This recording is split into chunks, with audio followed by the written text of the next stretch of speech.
آج ہمارا نوجوان دیوالی کا تہوار آتا ہے بڑے شوق سے مٹھائی کھاتا ہے. میں اس مسئلے کو نہیں چھیڑ رہا ہوں کہ دیوالی کی مٹھائی کھانا جائز ہے یا ناجائز ہے، اس مسئلے کو چھوڑ دو. لیکن آج حالات کیا ہیں؟ آج بہار کے بہت سارے مسلمان دیوالی کا تہوار منا رہے ہیں، ان کے گھروں پر بھی دیے جل رہے ہیں، مسلمانوں کے گھروں سے بھی پٹاخوں کی آواز آ رہی ہے. وَذَا میں تم ہو نصارہ تو تمتن میں ہنود، یہ مسلمان ہیں جنہیں دیکھ کے شرمائے یہود ورسولہ. یا ایہا الذین آمنوا اتقوا اللہ حق تقاتہ ولا تموتن الا وانتم مسلمون. یا ایہا الناس اتقوا ربکم الذی خلقکم من نفس واحدہ وخلق منها زوجها وبث منهما رجالا كثيرا ونساء.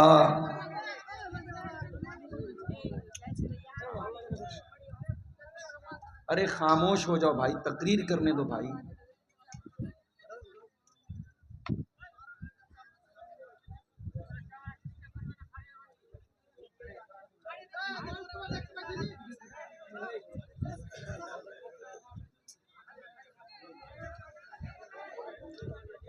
یا ایہا الناس اتقوا ربکم الذی خلقکم من نفس واحدہ وخلق منها زوجها وبث منهما رجالا كثيرا ونساء واتقوا الله الذي تساءلون به والأرحام إن الله كان عليكم رقيبا.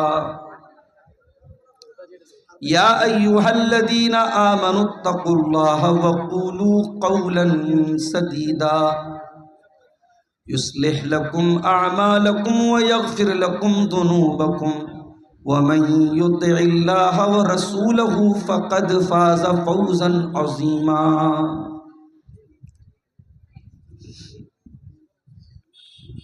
اما بعد فإن خیر الحدیث کتاب اللہ وخیر الہدی ہدی محمد صلی اللہ علیہ وسلم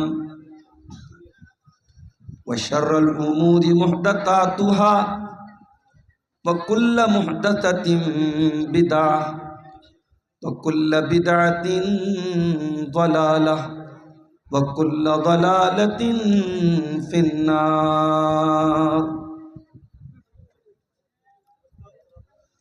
اعوذ باللہ من الشیطان الرجیم بسم اللہ الرحمن الرحیم. کل نفس ذائقۃ الموت وانما توفون اجورکم یوم القیامہ فمن زحزح عن النار وادخل الجنۃ فقد فاز وَمَا الْحَيَاةُ الدُّنْيَا إِلَّا مَتَاعُ الْغُرُورِ.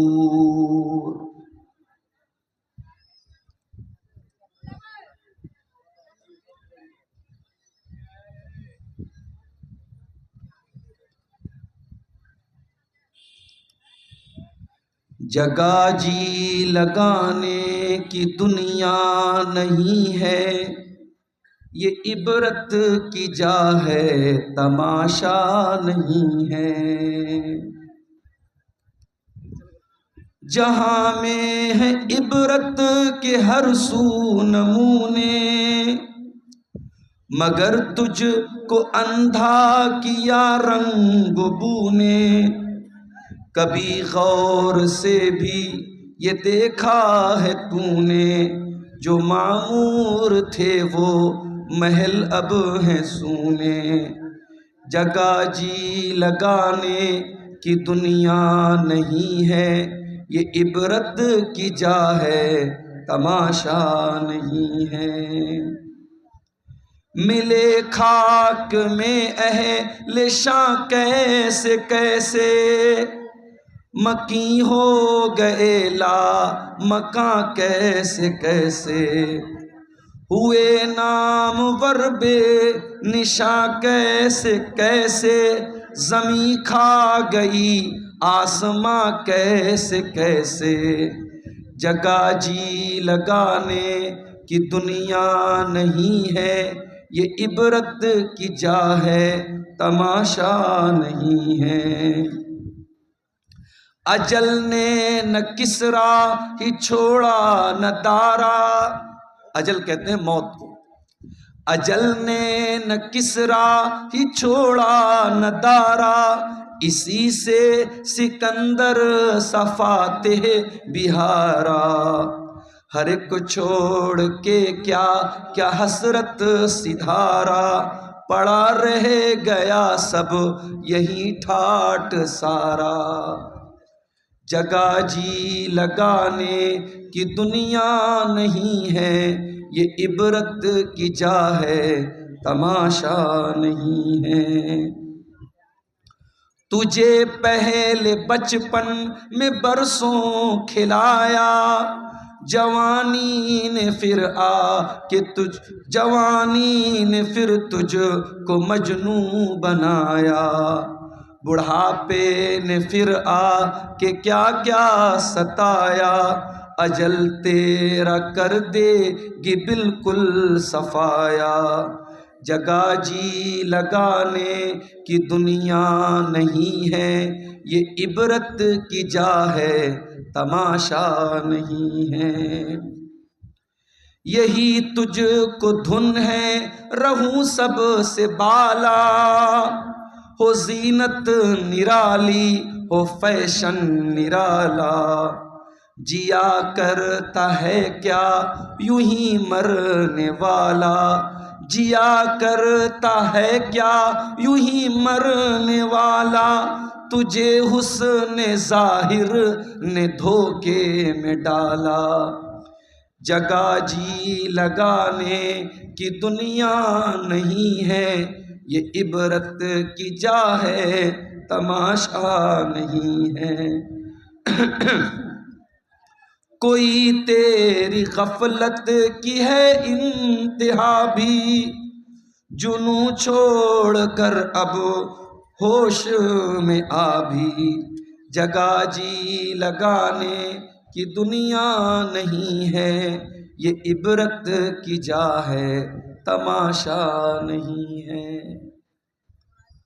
صدر محترم، علماء کرام، محترم بزرگوں، نوجوان بھائیوں، ماں اور بہنوں، پیارے بچوں، گھسیا گھاٹ نام کے اس علاقے میں کئی سال پہلے میں حاضر ہوا تھا، اور ہمارے بڑے محترم قاری عبدالباسط صاحب رحمہ اللہ اس وقت باحیات تھے، انہی کی دعوت پر میں آیا تھا، اور آج کئی سال کے بعد اسی مدرسے کے پروگرام میں آیا ہوں، اور قاری عبدالباسط صاحب اب ہمارے بیچ میں نہیں ہیں، ان کے دونوں بیٹے دل عبدالباسط اور جان عبدالباسط صاحب، انہی دونوں کی دعوت پر میں آپ کے سامنے حاضر ہوا۔ قرآن حکیم کی سورہ آل عمران کی ایک آیت میں نے آپ کے سامنے پڑھی ہے۔ اس آیت میں اللہ تعالیٰ نے 3 باتیں بیان کی، اور آج کی میری تقریر کا ٹاپک یہی 3 باتیں ہیں۔ آئیے پہلے قرآن کی اس آیت کا ہم ترجمہ، اس کا انواد، اس کا ٹرانسلیشن ہم سمجھ لیتے ہیں، پھر بات کو آگے بڑھاتے ہیں۔ قرآن کریم کی سورہ آل عمران کی آیت نمبر 185، 185 نمبر کی آیت۔ کل نفس ذائقۃ الموت، ہر نفس کو مرنا ہے، ہر جاندار کو موت کا مزہ چکھنا ہے. اس آیت میں یہ پہلی بات بتائی گئی. موت آنی ہے سب کو, موت سے چھٹکارا نہیں. اگر موت سے کسی کو چھٹکارا ہوتا تو شاید اللہ اپنے نبیوں کو بچا لیتا. اللہ کے بندوں میں سب سے اونچا مقام اللہ کے نبیوں کا ہے, مگر اللہ کے نبیوں کو بھی موت آئی. حضرت سلیمان علیہ السلام اللہ کے ایسے رسول تھے, ایسے نبی تھے کہ اللہ تعالیٰ نے ان کو بہت ساری سپر نیچرل طاقتیں دی تھی. جنات ان کے قبضے میں تھے, بڑے بڑے جنات اتنی بڑی بڑی دیگوں میں کھانا پکاتے تھے, پورا گاؤں کھا سکتا تھا. بڑی بڑی بلڈنگ بناتے تھے جنات, کسی مزدور کی ضرورت نہیں, جنات کھڑے ہو کر کے مزدور عمارتیں بنا دیتے تھے. ہوا ان کے کنٹرول میں تھی, وہ صبح سے شام تک کا سفر پل بھر میں طے کر لیتے تھے. اتنی بڑی طاقت حضرت سلیمان علیہ السلام کو نہیں تھی. لیکن کیا سلیمان علیہ السلام کو موت نہیں آئی؟ موت آئی. کیسے موت آئی؟ سلیمان علیہ السلام کے حکم سے جنات بیت المقدس کی تعمیر کر رہے تھے, بیت المقدس کی بلڈنگ بنا رہے تھے, اس کا اسٹرکچر کھڑا کر رہے تھے. سلیمان علیہ السلام ان کو ڈائریکشن دے رہے تھے, سمجھا رہے تھے, ان کو نردیش دے رہے تھے. سلیمان علیہ السلام اپنے عصا کے اوپر, اپنی لاٹھی کے اوپر کھڑے ہو کر کے ان کو بتا رہے تھے. اور اسی حالت میں سلیمان علیہ السلام کو موت آ گئی. اپنی لاٹھی پر ٹیک لگا کے کھڑے ہیں, موت آ گئی. اب موت آ گئی اور جنات کو پتا بھی نہیں چلا کہ ہمارے باس کا انتقال ہو گیا, ہمارے مالک کا انتقال ہو گیا, جس کے حکم پر ہم یہ کام کر رہے تھے اس کا انتقال ہو گیا. جنات اپنے کام میں لگے ہوئے ہیں, اور سلیمان علیہ السلام کی ڈیڈ باڈی ان کے انتقال کے بعد ان کا جو شریر ہے اسی لاٹھی کی کے سہارے کھڑا ہوا ہے. قرآن کہتا ہے فَلَمَّا قَضَيْنَا عَلَيْهِ الْمَوْتَ, جب ہم نے سلیمان کی موت کا فیصلہ کر دیا, مَا دَلَّهُمْ عَلَى مَوْتِهِ إِلَّا دَابَّةُ الْأَرْضِ تَأْكُلُ مِنْ سَأَتَهُ, سلیمان کی لکڑی کو, سلیمان کی لاٹھی کو ایک کیڑے نے کھا لیا, اور جب لاٹھی ختم ہو گئی تو ان کی ڈیڈ باڈی زمین پر آ گئی. اور جب ڈیڈ باڈی زمین پر آ گئی تب جنات کو پتا لگا کہ ہم تو بہت بڑی غلط فہمی میں جی رہے تھے, ان کا تو آلریڈی انتقال ہو چکا ہے. ایک پیغمبر کو موت آئی. قرآن کہتا ہے کل نفس ذائقۃ الموت, ہر نفس کو مرنا ہے. امیر سے امیر کو بھی مرنا ہے, غریب کو بھی مرنا ہے. یہی قاری عبد الباسط صاحب ساؤتھ انڈیا میں اپنے ادارے کے چندے کے لیے جاتے ہیں. افطار کا ٹائم ہے, افطار کا سامان لینے کے لیے جاتے ہیں, اور ٹرین کے دروازے پر سیڑھی چڑھتے ہوئے اچانک ان کا پیر پھسلتا ہے, گرتے ہیں, اور وہی حادثہ ان کی موت کا سبب بن جاتا ہے.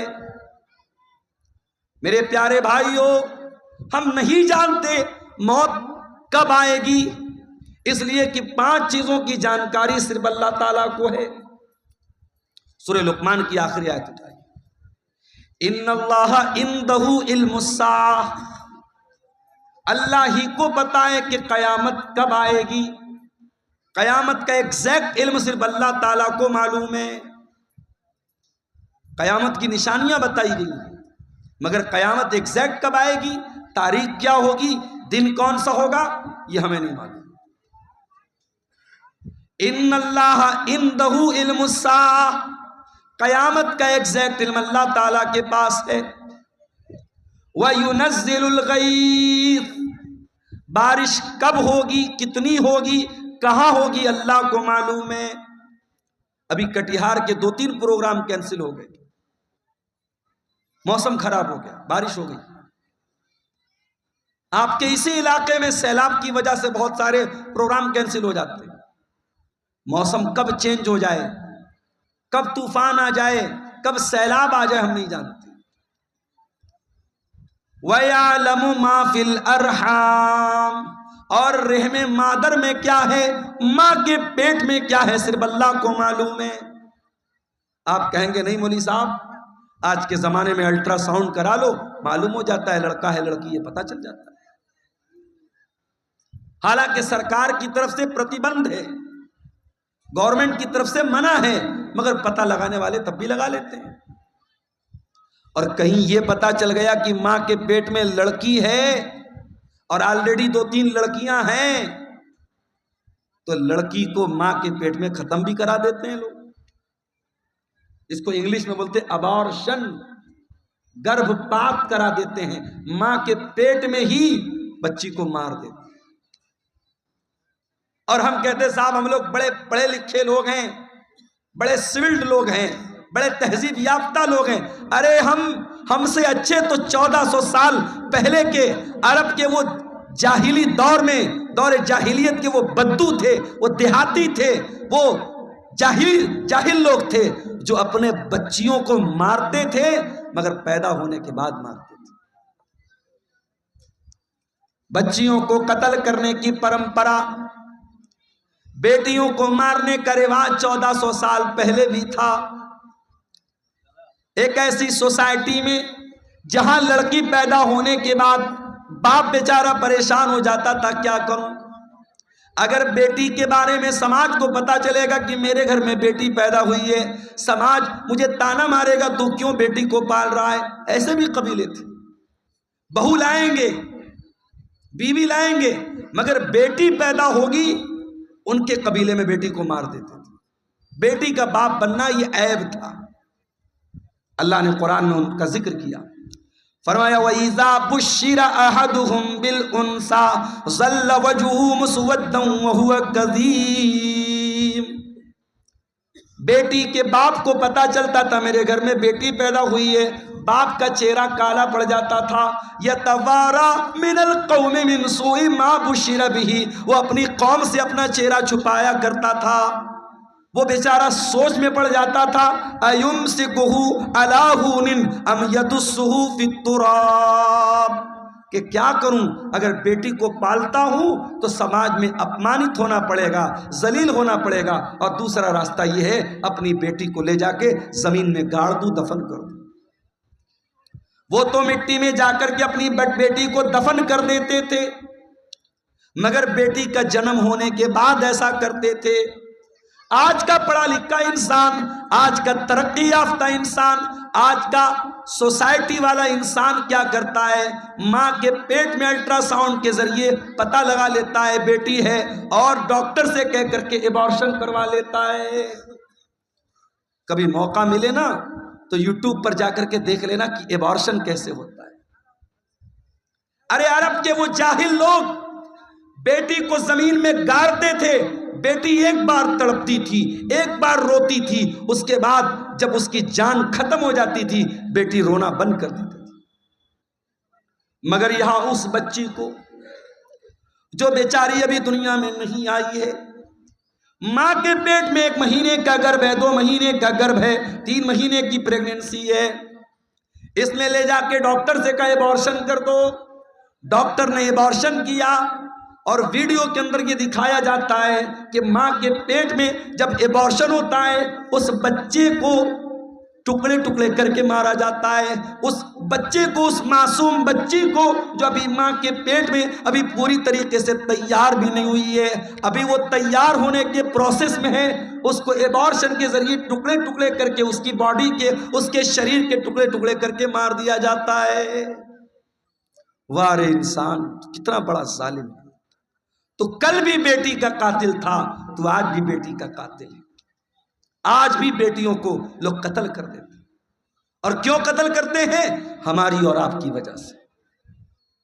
یہ سماج، یہ سوسائٹی جو اپنے آپ کو بڑی دیندار کہتی ہے، جو سال میں جلسے کراتی ہے، جو پروگرام کراتی ہے، جس کے چہرے پر لمبی داڑھی ہے، جس کے ماتھے پر سجدے کا نشان ہے، اسی سماج میں جہیز چلتا ہے، اسی سماج میں بارات چلتی ہے، اسی سماج میں غریب کی بیٹی کی شادی کرنے کے لیے غریب بیٹی کا باپ لون لیتا ہے، زمین بیچتا ہے، جائیداد بیچتا ہے، پھر اپنی غریب لڑکی کی شادی کرتا ہے۔ اس غریب انسان جس کے پاس 3-4 بیٹیاں ہوں، وہ اپنی بیٹیوں کو اپنے سینے کا بوجھ سمجھتا ہے۔ اس کے ذمہ دار کون ہیں؟ اس کا ذمہ دار پورا سماج ہے، پورا معاشرہ ہے۔ بیٹی کو بوجھ بنا کے رکھا ہے آپ نے۔ بیٹی بوجھ نہیں ہے میرے بھائی، بیٹی رحمت ہوتی ہے۔ اگر بیٹی بوجھ ہوتی، اللہ نے اپنے نبی کو 4 بیٹیاں نہ دی ہوتی۔ اللہ نے اپنے آخری نبی کو، اپنے سب سے محبوب نبی کو اللہ نے 4 بیٹیوں کا باپ بنایا۔ اور معاف کرنا، میرے نبی صرف بیٹیوں کے باپ نہیں تھے، بیٹیوں کی جان تھے۔ میرے نبی اپنی بیٹیوں کی آنکھ میں کبھی آنسو نہیں دیکھتے تھے، میرے نبی اپنی بیٹیوں سے بہت محبت کرتے تھے۔ اللہ کہہ رہا ہے وَيَعْلَمُ مَا فِي الْأَرْحَامِ، ماں کے پیٹ میں کیا ہے یہ میں ہی جانتا ہوں، کوئی نہیں جانتا۔ الٹرا ساؤنڈ کے ذریعے ڈاکٹر یہ بتا دے گا کہ ماں کے پیٹ میں ہونے والے بچے کا جینڈر کیا ہے، لڑکا ہے یا لڑکی ہے، لیکن ڈاکٹر یہ نہیں بتا پائے گا وہ بچہ پیدا ہونے کے بعد دنیا میں کتنے دن زندہ رہے گا۔ ڈاکٹر یہ بھی نہیں بتا پائے گا وہ لڑکا ہو یا بچہ یا بچی دنیا میں آنے کے بعد نیک بنے گا یا برا بنے گا، نمازی بنے گا یا بے نمازی بنے گا، مسلمان بنے گا یا کافر بنے گا، وہ کیا بنے گا، اس کا کیریکٹر کیا ہوگا، اس کا مزاج کیا ہوگا، اللہ سب جانتا ہے۔ وَيَعْلَمُ مَا فِي الْأَرْحَامِ، رحم مادر میں جو بچہ ہے اس کا XYZ سب اللہ جانتا ہے۔ اور چوتھی چیز وَمَا تَدْرِي نَفْسٌ مَاذَا تَكْسِبُ غَدًا، اور کوئی نہیں جانتا کہ وہ کل کیا کرے گا۔ آپ سوچتے ہیں کل کہیں پروگرام ہے، آپ پہلے سے پلاننگ بنا کے بیٹھے کل مجھے پروگرام میں جانا ہے، اچانک کوئی معاملہ آ گیا، کوئی حادثہ ہو گیا، کوئی ٹرین لڑ گئی، کوئی بس گر گئی، کوئی روڈ میں جام ہو گیا، کوئی مر گیا، کوئی بیمار پڑ گیا، کچھ بھی ہو سکتا ہے۔ ہم نہیں جانتے، ہم فائنل اور کنفرم نہیں جانتے کہ ہم کل کیا کریں گے۔ ایک پلاننگ کرتے ہیں، ایک اندازہ کرتے ہیں، لیکن کنفرمیشن ہم نہیں بتا سکتے کہ ہم کل کیا کریں گے۔ اور 5ویں چیز وَمَا تَدْرِي نَفْسٌ بِأَيِّ أَرْضٍ تَمُوتُ، اور کوئی نہیں جانتا کہ وہ کہاں مرے گا۔ قاری عبد الباسط صاحب نے بھی نہیں سوچا ہوگا کہ میں کٹیہار کے اور لابھا ہے کون سا یہ ضلع کون سا ہے، کٹیہار کے گھسیا گھاٹ کا رہنے والا، کیا انہوں نے سوچا ہوگا کہ میں ساؤتھ انڈیا میں جا کے کیرلا میں جا کر کے میرا انتقال ہوگا؟ نہیں، ان کے بچوں نے نہیں سوچا ہوگا۔ کوئی نہیں جانتا کب مرے گا، کہاں مرے گا۔ تو یہ 5 چیزیں صرف اللہ کو معلوم ہے، اور انسان بیچارہ اتنا فدک رہا ہے، اتنا ناز کر رہا ہے۔ ارے تجھے موت آئے گی، اور یہ موت جب آئے گی تیری اوقات تجھ کو بتا دے گی۔ تجھے اپنے شریر پہ بڑا ناز ہے، اپنی دولت پہ بڑا غرور ہے، یہ بڑے بڑے بادشاہ، یہ بڑے بڑے منسٹر، یہ بڑے بڑے راجا، یہ بڑے بڑے ظالم، موت تو ان کو بھی آئے گی۔ اور اسی دیش میں ہم نے دیکھا، اسی ملک میں ہم نے دیکھا، دیش کو دنگوں کی آگ میں جھونکنے والے، دیش میں ہزاروں لوگوں کے قاتل، ہزاروں لوگوں کو مارنے والے، ہزاروں لوگوں کے خون کی ہولی کھیلنے والے، موت ان کو بھی آئی ہے میرے بھائی۔ اور ایسی موت آئی ہے دنیا نے تماشا دیکھا ہے، بہت بری موت آئی ہے میرے عزیزو۔ موت انسان کو آئے گی، کل نفس ذائقۃ الموت، ہر انسان کو مرنا ہے، ہر جاندار کو مرنا ہے۔ ابھی میں ایک نیوز دیکھ رہا تھا، امریکہ میں ایک لیبوریٹری بنائی جا رہی ہے، ایک پریوگ شالہ، اور وہاں انسان کی باڈی کو رکھا جا رہا ہے، اور ایک باڈی کو رکھنے پر کئی کروڑ روپے خرچ آ رہے ہیں، اور انسان باڈی کو رکھ کر کے کیا پلاننگ کر رہا ہے؟ دوبارہ اس مردہ کو ہم زندہ کیسے کریں، اس پر وہاں ریسرچ ہو رہی ہے۔ بہت سارے لوگ پیسہ خرچ کر کے اپنی باڈی کو اس میں پریزرو کروا رہے ہیں، اور اس پر ریسرچ چل رہی کہ کیسے مردہ انسان کو زندہ کیا جائے۔ کیا یہ پاسبل ہے؟ قرآن کہتا ہے یہ پاسبل نہیں ہے۔ قرآن کریم اٹھاؤ، سورہ واقعہ کے اندر اللہ فرماتا ہے فَلَوْلَا إِذَا بَلَغَتِ الْحُلْقُومَ وَأَنْتُمْ حِينَئِذٍ تَنْظُرُونَ۔ میرے بندو، جب تمہاری موت کا ٹائم آئے گا، جب تمہاری جان حلق تک پہنچ جائے گی اور تم دیکھو گے مرنے والے کے جو قریبی رشتہ دار ہیں وہ پاس میں بیٹھے ہوئے ہیں اور ان کے سامنے انسان کو موت آئے گی۔ کبھی آپ نے کسی کو مرتے ہوئے دیکھا ہے؟ اتفاق سے میرے نانا کا جب انتقال ہوا تو میں وہاں پہ تھا۔ جیسے ہی انسان کا انتقال ہوتا ہے انسان کی آنکھیں اوپر اڑ جاتی ہیں، کیونکہ روح جو ہوتی ہے نا، جب فرشتہ لے کے جاتا ہے تو انسان کی آنکھیں پھٹی کی پھٹی رہ جاتی ہیں، اور اگر منہ کھلا ہے تو منہ کھلا کا کھلا رہ جاتا ہے۔ مرنے والے کو تم دیکھ رہے ہو کہ وہ مر رہا ہے۔ وَنَحْنُ أَقْرَبُ إِلَيْهِ مِنْكُمْ وَلَكِنْ لَا تُبْصِرُونَ۔ ماں کا انتقال ہو رہا ہے، بچے بغل میں بیٹھے ہیں، باپ کا انتقال ہو رہا ہے، بیٹے بغل میں بیٹھے ہیں۔ بیٹوں کو یہ لگ رہا ہے کہ باپ سے سب سے زیادہ قریب ہم ہیں، بیٹی کو یہ لگ رہا ہے ماں سے سب سے زیادہ قریب ہم ہیں۔ اللہ کہتا ہے وَنَحْنُ أَقْرَبُ إِلَيْهِ مِنْكُمْ وَلَكِنْ لَا تُبْصِرُونَ۔ مرنے والے سے سب سے زیادہ قریب ہم ہیں۔ فَلَوْلَا إِن كُنتُمْ غَيْرَ مَدِينِينَ تَرْجِعُونَهَا إِن كُنتُمْ صَادِقِينَ۔ اے میرے بندو، اگر تم کو یہ لگتا ہے کہ کوئی اللہ نہیں ہے، کوئی رب نہیں ہے، کوئی موت دینے والا نہیں ہے، اور تم کسی کے انڈر میں نہیں ہو، تم کسی کے پاور میں نہیں ہو، تو ذرا مرنے والے کو دوبارہ زندہ کر کے دکھا دو، ذرا روح کو واپس ڈال کے دکھا دو۔ نہیں کر سکتے، مردہ زندہ نہیں ہو سکتا میرے بھائی۔ جو مر گیا وہ مر گیا، اب مرنے کے بعد دوبارہ اس کے اندر جان نہیں ڈال سکتے۔ یہ ہے موت۔ اور کبھی غور کرنا، موت ہماری بے بسی بتاتی ہے۔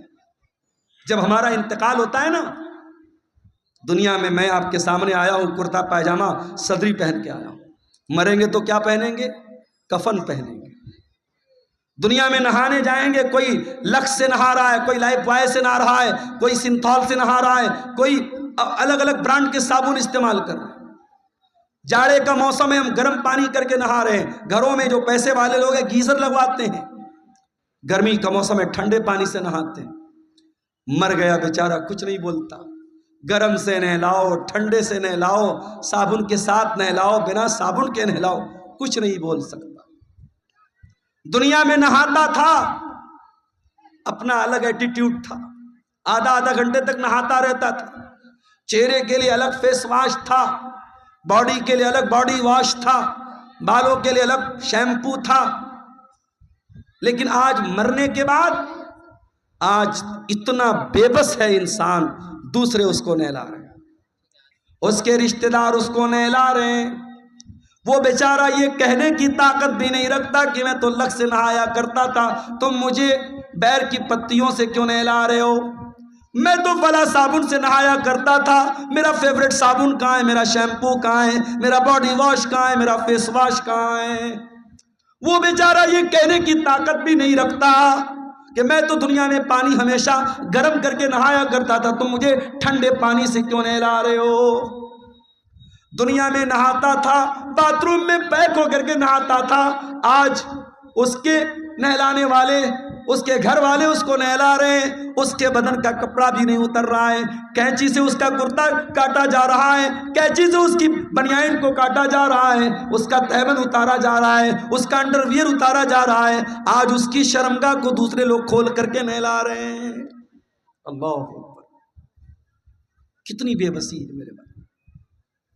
نہلا دیا گیا، اب کفن کا نمبر آیا. اسلام کی تعلیم دیکھو، امیر آدمی کو بھی وہی کفن دینا ہے، غریب کو بھی وہی کفن دینا ہے، وہی سوتی کپڑا ہے، وہی سفید چادر ہے. دنیا میں بہت رنگین رنگین پہن کر کے چلا کرتا تھا، برانڈڈ کپڑے پہنا کرتا تھا، مہنگے کپڑے پہنا کرتا تھا. آج مرنے کے بعد اسی سوتی چادر میں اسی سوتی چادر میں تجھ کو کفنایا جا رہا ہے، اسی سوتی کفن میں تجھ کو کفنایا جا رہا ہے. کفنا دیا گیا. اب اس کے بعد قبرستان لے کے جانا ہے. اگر قبرستان قریب میں ہے، جنازے کی چارپائی پہ لاش کو رکھا گیا، چارپائی کو 4 لوگوں نے کندھے پر اٹھایا، لے کے قبرستان پہنچے. اتنا بے بس ہے انسان، مرنے کے بعد ہل نہیں سکتا.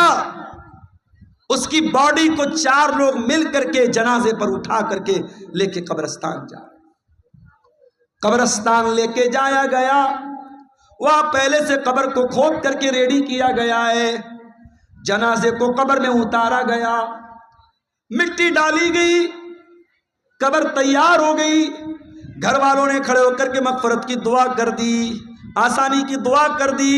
پھر اس کے بعد مٹی ہاتھ سے اپنے مٹی جھاڑ کر کے گھر والے واپس چلے گئے. اے انسان، تو کتنا غافل ہے، تو کیا کیا حرکتیں کرتا ہے. اس قبر میں نہ تیرا باپ تیرے ساتھ آیا، نہ تیرے بچے تیرے ساتھ آئے، نہ تیری بیوی تیرے ساتھ آئی، نہ تیرا مال تیرے ساتھ آیا، نہ زمین تیرے ساتھ آئی، نہ جائیداد تیرے ساتھ آئی. کل نفس ذائقۃ الموت، ہر نفس کو موت کا مزہ چکھنا. اللہ اپنے نبی سے قرآن میں کہتا ہے وَمَا جَعَلْنَا لِبَشَرٍ مِّن قَبْلِكَ الْخُلْدَ أَفَإِن مِّتَّ فَهُمُ الْخَالِدُونَ. اے نبی، آپ سے پہلے جتنے انسان آئے ان کو بھی موت آئی اور آپ کو بھی موت آنے والی ہے، آپ کو بھی مرنا ہے. انک میت وانہم میتون. اے نبی، آپ بھی مرنے والے ہیں اور یہ سب مرنے والے، سب کو موت آنے والی ہے. ہمارے نبی کو موت آئی کہ نہیں آئی؟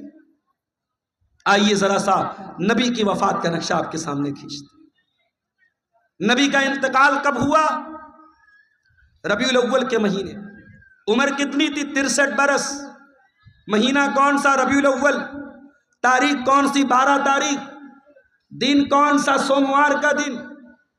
تھوڑا اور پیچھے چلو، ربیع الاول کے پہلے جب رمضان کا مہینہ آیا، پیارے نبی کی عادت تھی رمضان میں ہر سال حضرت جبریل علیہ السلام آپ کے پاس آتے تھے اور آپ کو قرآن کا دور کراتے تھے، قرآن پڑھاتے تھے اور آپ ان کو قرآن سناتے تھے. آخری بار جب آپ کی زندگی کا آخری رمضان تھا، اللہ کے پیارے نبی نے جبریل کو 2 مرتبہ قرآن سنایا. اللہ کے نبی نے حضرت جبریل کو 2 مرتبہ قرآن سنایا. یہ اس بات کی علامت تھی کہ اب آخری رمضان ہے، اب اس کے بعد کوئی رمضان آنے والا نہیں ہے. کچھ دنوں کے بعد جب حج کا موسم آیا، اللہ کے پیارے نبی نے اپنے صحابہ سے کہا میں حج کے سفر پہ جا رہا ہوں، جس کو میرے ساتھ حج کرنا ہے وہ چل سکتا ہے.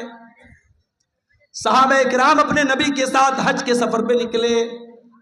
1 لاکھ سے زیادہ صحابہ حج کے اس سفر میں اپنے نبی کے ساتھ ہیں. اور اس حج کے دوران اللہ کے پیارے نبی بار بار اپنے صحابہ سے کہہ رہے ہیں خُذُوا عَنِّی مَنَاسِکَکُمْ خُذُوا عَنِّی مَنَاسِکَکُمْ. او لوگوں، مجھ سے حج کا طریقہ سیکھ لو، مجھ سے حج کے ارکان سیکھ لو. ہو سکتا ہے کہ آئندہ سال تم اپنے نبی کو نہ پاؤ، ہو سکتا ہے آئندہ سال میرا انتقال ہو جائے، ہو سکتا ہے آئندہ سال میں زندہ نہ رہوں. آپ نے حج کیا ہے اور حج کے 2.5 مہینے کے بعد آپ کا انتقال ہو. ذی الحجہ، محرم، سفر، ربیع الاول. ذی الحجہ میں آپ نے حج کیا ہے، ربیع الاول میں آپ کا انتقال ہوا. انتقال سے پہلے آپ نے حضرت معاذ بن جبل رضی اللہ تعالیٰ عنہ کو یمن بھیجا تھا. اسلام کا داعی بنا کر، اسلام کا مبلغ بنا کر آپ نے یمن بھیجا تھا. آج ہمارا نوجوان دیوالی کا تہوار آتا ہے، بڑے شوق سے مٹھائی کھاتا ہے. میں اس مسئلے کو نہیں چھیڑ رہا ہوں کہ دیوالی کی مٹھائی کھانا جائز ہے یا ناجائز ہے، اس مسئلے کو چھوڑ دو. لیکن آج حالات کیا ہیں؟ آج بہار کے بہت سارے مسلمان دیوالی کا تہوار منا رہے ہیں، ان کے گھروں پر بھی دیے جل رہے ہیں، مسلمانوں کے گھروں سے بھی پٹاخوں کی آواز آ رہی ہے۔ وَذَا میں تم ہو نصارہ تو تمتن میں ہنود، یہ مسلمان ہیں جنہیں دیکھ کے شرمائے یہود۔ تیرا غیر مسلم بھائی شرک کر رہا ہے، اللہ کو چھوڑ کر اپنے دیوی دیوتا کی عبادت کر رہا ہے، تیرا فرض کیا تھا؟ تیرا کرتویہ کیا تھا؟ تیری ڈیوٹی کیا تھی؟ کہ تو توحید سمجھاتا، تو شرک سے منع کرتا، تو بتاتا یہ مہا پاپ ہے، یہ گناہ ہے، اللہ ہی ہمارا پالنہار ہے، اللہ ہی ہمارا معبود ہے۔ اپنے غیر مسلم بھائی کو تو اسلام کی دعوت دیتا، اسلام کی تبلیغ کرتا، مگر تو شوق سے بیٹھ کے مٹھائی کھا رہا ہے، تو اس کے تہوار میں، اس کے شرکیہ کام میں سیلیبریٹ کر رہا ہے۔ شرک کو کبھی سیلیبریٹ نہیں کیا جائے گا میرے بھائی، شرک کو ہمیشہ نگلیکٹ کیا جائے گا، شرک کو ہمیشہ ریجیکٹ کیا جائے گا، شرک کی ہمیشہ تردید کی جائے گی، شرک کو کبھی سیلیبریٹ نہیں کیا جائے گا۔ یہ مسئلہ یاد رکھنا۔ اللہ کے نبی نے معاذ بن جبل کو یمن اسلام کا داعی بنا کے بھیجا۔ حضرت معاذ بن جبل اونٹنی کے اوپر سوار ہیں، اور اونٹنی کی نکیل اللہ کے رسول کے ہاتھوں میں ہے۔ اللہ کے نبی حضرت معاذ بن جبل کو نصیحت کر رہے ہیں، سمجھا رہے ہیں، بجھا رہے ہیں، ان کو باتیں بتا رہے ہیں۔ باتیں بتاتے ہوئے آپ نے کہا، اے معاذ، ہو سکتا ہے کہ آئندہ سال جب تم مدینہ میں آؤ تو تمہارا گزر تمہارے نبی کی قبر کے پاس۔ اے معاذ، ہو سکتا ہے کہ آئندہ سال جب تم آؤ تو اپنے رسول کو نہ پاؤ، اور رسول کی جگہ تمہیں رسول کی قبر نظر آئے، اور رسول کی قبر کے پاس سے تمہارا گزر۔ حدیث کے الفاظ ہیں، اتنا سننا تھا کہ معاذ بن جبل رونے لگے، آنکھوں سے آنسو جاری ہو گئے۔ اے اللہ کے نبی، کیا وہ دن بھی دیکھنا پڑے گا؟ آپ کی جدائی کو سہنا پڑے گا؟ آپ بھی اب کو تاغ مفارقت دے کے چلے جائیں گے، آپ بھی ہمیں چھوڑ کے چلے جائیں گے۔ یہ منظر یاد کر کے حضرت معاذ ابن جبل رونے لگے۔ جب وہ رونے لگے تو اللہ کے پیارے نبی نے مدینہ کی طرف اشارہ کیا، مدینہ کی طرف اشارہ کیا، اور آپ نے فرمایا، اے معاذ ابن جبل، ان اول الناس بی المتقون من کانوا وحیث کانوا۔ اے معاذ، کان کھول کر کے سن لو، اگر مجھ سے محبت کرتے ہو اور قیامت کے دن میرے ساتھ رہنا چاہتے ہو، متقی بن جانا، پرہیزگار بن جانا، اللہ سے ڈرنے والے بن جانا۔ جو متقی ہوں گے، جو پرہیزگار ہوں گے، وہ ہمیشہ میرے ساتھ رہیں گے۔ یہ بشارت آپ نے سنائی۔ میرے بھائیوں، نبی کو احساس تو ہو گیا تھا کہ آپ کا انتقال ہونے والا ہے۔ اس کے بعد جب آپ مکہ فتح ہو گیا تھا، مکہ فتح ہونے کے بعد جب قرآن کی آیت اتری، اذا جاء نصر اللہ والفتح ورأیت الناس يدخلون فی دین اللہ افواجا فسبح بحمد ربک واستغفرہ انہ کان توابا۔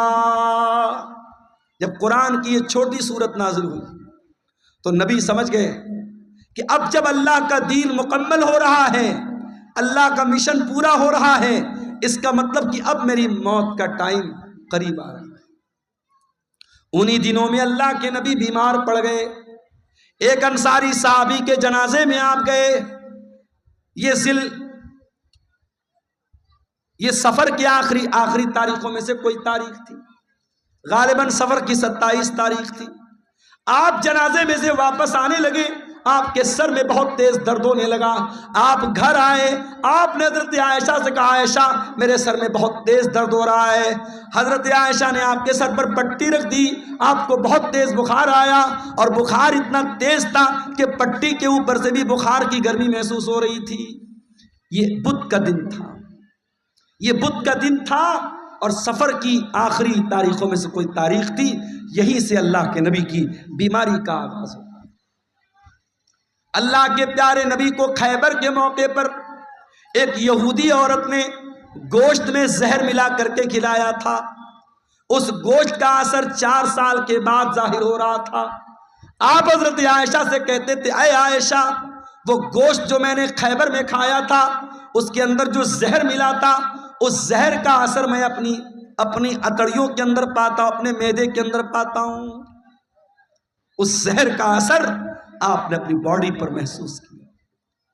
اسی بیماری کے ایام میں ایک دن اللہ کے پیارے نبی خطبہ دیتے ہیں، صحابہ کرام کا مجمع بیٹھا ہوا ہے، اللہ کے پیارے نبی خطبہ دے رہے ہیں، اور خطبے میں آپ کہتے ہیں ان اللہ خیر عبدا، اللہ تعالیٰ اپنے ایک بندے کو اختیار دے رہا ہے، اپنے ایک بندے کو چوائس دے رہا ہے کہ اے میرے بندے، تو چاہے تو دنیا کی نعمتوں کو لے لے، اور چاہے تو میرے پاس آ جا اور اس سے اچھی نعمتیں میں تجھ کو دے دوں۔ تو اللہ کے اس بندے نے اللہ کے پاس جانے کو پسند کر لیا۔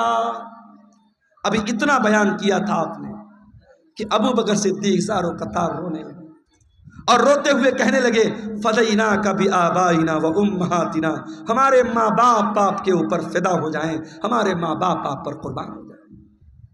ابو سعید خدری کہتے ہیں ہمیں بڑی حیرت ہوئی کہ اللہ کے پیارے نبی تو ایک کامن بات بتا رہے، ایک عام بات بتا رہے ہیں، اس میں رونے کی کیا بات ہے؟ یہ ابو بکر کیوں رو رہے ہیں اور روتے روتے یہ کیوں کہہ رہے ہیں کہ ہمارے ماں باپ آپ کے اوپر قربان ہو جائیں؟ مگر ہم کو بعد میں پتا چلا کہ اللہ کے پیارے نبی اپنی بات کر رہے تھے کہ اللہ تعالیٰ مجھ کو اپنے پاس بلانا چاہتا ہے۔ اسی خطبے میں آپ نے کہا اے لوگو کان کھول کر کے سن لو، میرے اوپر سب سے زیادہ اگر کسی کا احسان ہے، اس کے مال کا، اس کے ٹائم کا سب سے زیادہ اگر کسی نے احسان کیا ہے ابو بکر صدیق نے کیا ہے۔ او لوگو اگر میں دنیا میں کسی کو خلیل بناتا ابو بکر کو خلیل بناتا، مگر میں اللہ کا خلیل ہوں، اللہ نے مجھے اپنا خلیل بنایا ہے۔ اے لوگو مسجد میں جتنے لوگوں کے دروازے کھڑکیاں ہیں سب بند کر دیے جائیں سوائے ابو بکر کے گھر کے دروازے کے۔ ابو بکر کا جو دروازہ مسجد میں کھلتا ہے اس کو بند نہ کیا جائے، وہ دروازہ اوپن رہے گا، وہ دروازہ کھلا رہے گا۔ یہ نبی کے آخری دنوں کی بات ہے۔ میرے سوموار کے دن آپ کا انتقال ہوا، بدھ کا دن آیا، بدھ کے دن آپ نے صحابہ سے کہا کہ 7 الگ الگ کنویں کا پانی لایا جائے۔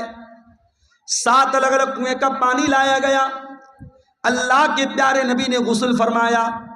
غسل کرنے کے بعد آپ نے اپنے سر کے اوپر پٹی باندھی اور آپ مسجد میں آئے اور منبر پر چڑھے اور آپ نے خطبہ دیا، اور اسی خطبے میں آپ نے فرمایا کہ او لوگو میرے انصاری صحابہ، میرے انصار صحابہ کے ساتھ تم کبھی غلط سلوک مت کرنا، انہم کرشی و عیبتی، یہ میرے بڑے خاص لوگ ہیں، انہوں نے بڑی قربانیاں دی ہیں۔ اگر کبھی تم امیر بن جانا، مسلمانوں کے ذمہ دار بن جانا تو انصار صحابہ کرام کے ساتھ اچھا سلوک کرنا، وہ اگر بھلائی کریں ان کی بھلائی کو قبول کر لینا، اگر ان سے غلطی ہو جائے تو درگزر کر دینا، معاف کر دینا۔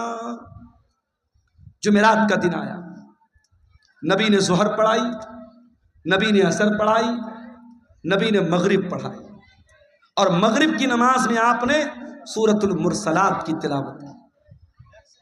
عشاء کا ٹائم آیا، حضرت بلال آئے، اے اللہ کے نبی نماز کا ٹائم ہو چکا ہے، لوگ آپ کا انتظار کر رہے ہیں۔ آپ نے کہا پانی لاؤ، پانی لایا گیا، آپ نے غسل کیا، غسل کرنے کے بعد آپ کھڑے ہوئے، تھوڑی دور آگے بڑے، چکر کھا کے گر پڑے، ہوش آیا، پوچھا صلی الناس، کیا نماز ہو گئی؟ لا ہم ینتظرونک یا رسول اللہ، اے اللہ کے نبی لوگ آپ کا انتظار کر رہے ہیں، ابھی نماز نہیں پڑھی لوگوں نے۔ پھر آپ نے غسل کیا، پھر آپ اٹھ کر کے جانے لگے، پھر غشی طاری ہو گئی، پھر گر پڑے۔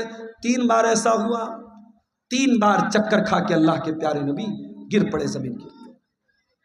جب 3 بار ایسا ہو گیا اور آپ سمجھ گئے کہ اب میری طبیعت مسجد میں جانے لائق نہیں ہے، تو آپ نے کہا کہ جاؤ ابو بکر سے کہو وہ لوگوں کو نماز پڑھائیں۔ لوگ حضرت ابو بکر کے پاس آئے، چلیے آپ نماز پڑھائیے، اللہ کے نبی کا آرڈر ہے۔ ابو بکر بڑے نرم دل آدمی تھے، بڑے رحم دل آدمی تھے، انہوں نے حضرت عمر سے کہا کہ اے عمر آپ جا کر کے نماز پڑھا دیجئے۔ حضرت عمر نے کہا نہیں، اللہ کے نبی نے آپ کو پرمیشن دی، آپ چل کر کے نماز پڑھائیے۔ 17 ٹائم کی نمازیں نبی کی زندگی میں، نبی کی آخری ایام میں ابو بکر صدیق نے پڑھائی۔ جمعرات کے دن کی عشاء کی نماز، جمعہ کی 5 ٹائم کی نماز، سنیچر کو 5 ٹائم کی نماز، اتوار کو 5 ٹائم کی نماز، اور سوموار کی فجر کی نماز، یہ ٹوٹل 17 نمازیں حضرت ابو بکر صدیق نے اللہ کے پیارے نبی کی زندگی میں آخری دنوں میں پڑھائی تھی۔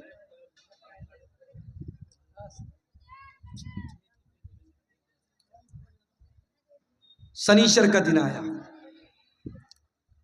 نبی کی وفات کے 2 دن پہلے، سنیچر کا دن۔ نبی بہت بے چین ہیں، اتنے بے چین ہیں کبھی چادر اوڑھ لیتے ہیں، کبھی چادر پھینک دیتے ہیں، بے چینی آپ کے اوپر طاری ہے۔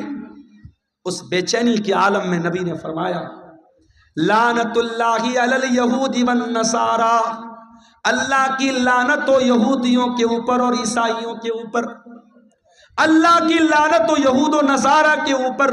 اتخذوا قبور انبیائہم مساجد، انہوں نے اپنے نبیوں کی قبروں کو مسجد بنا لیا، اپنے نبیوں کی قبروں پر جا کر کے سجدہ کرنے لگے۔ او لوگو تم میری قبر پر ایسا کچھ مت کرنا۔ نبی اپنے آخری ٹائم میں قبر پرستی سے منع کر رہے ہیں۔